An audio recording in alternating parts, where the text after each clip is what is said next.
A cream-toned envelope sat silently on the kitchen counter, thick with intent, like it contained something carved in permanence. It wasn't a wedding invitation, though it carried the same weight of finality.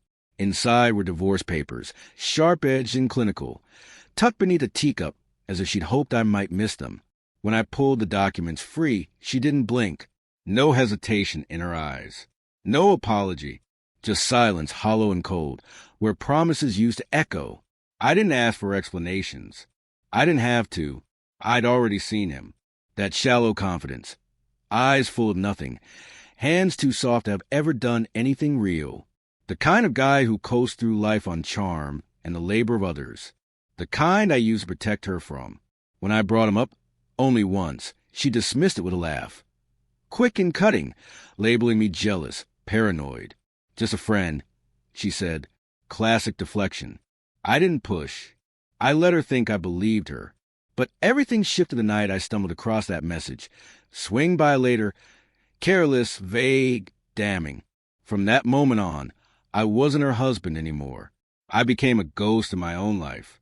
I hadn't always been like this. Once, I was a man who brewed her tea before sunrise, who built her a shed just because sunflowers made her smile. Together, we built everything. 2 cars, a house, and a branding firm from the ground up. She brought in the clients. I developed the campaigns. By our 2nd year, we were pulling in 6 figures. It was our shared vision. But in all that success, somewhere I stopped being what lit her up. He became the thrill, chaotic, uncertain, reckless. A bartender with no real direction, strumming a guitar for attention. She used to roll her eyes at guys like him. Until the morning she came home at 5 a.m., forgetting even to pretend she cared. No remorse, just a shrug. That was the moment I started following the trail. Tiny lies, shifting habits, fractured patterns. The night I found them together, I didn't storm in. I stood across the street and watched her silhouette float behind his curtains, her figure unmistakable. I didn't scream.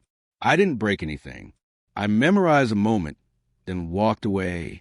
Back home, I opened a blank file on my computer and named it Departure Blueprint. I stopped asking where she was. I quietly removed my name from the company paperwork. I redirected client contracts to a new LLC I'd formed.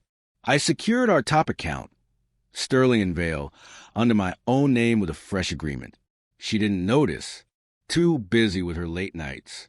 I installed software to monitor her keystrokes. I read the text she sent him, our strategies, our client information, my personal routines. He was plotting to step into my place in the company. She promised him I'd be phased out, that he'd be taking over. She had no idea I was already 10 steps ahead. 3 months later, I told her I had to fly to Boston for a client meeting. She didn't even look up from her laptop. Safe trip, she muttered.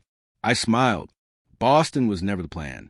I booked a penthouse suite right here in the city. Ordered her favorite bottle of Chardonnay. Reserved a table at the same bistro where I had once asked her to marry me. I called it a surprise anniversary dinner.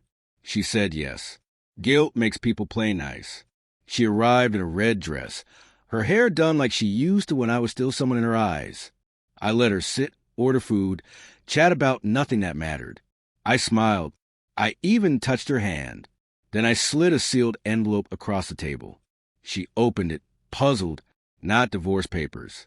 My resignation, complete with documents transferring full control of the company to me. Everything legally sound. Client signed. Board approved. Her name had been scrubbed from every document, contract, and asset.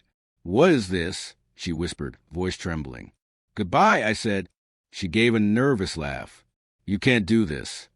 I leaned in slightly. You already did.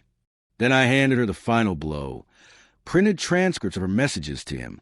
Their plan to replace me. Her words calling me a reliable little robot. Her hands shook as she held her wine glass. I stood, dropped the house keys on the table. It's his now, along with the debt. Tears rimmed her eyes. Wait. Too late. I walked out, never turned around. A man finally choosing peace over pain. The next day, he sent me some half-hearted legal threat. I replied with a copy of the non-disclosure agreement He signed when I brought him on board.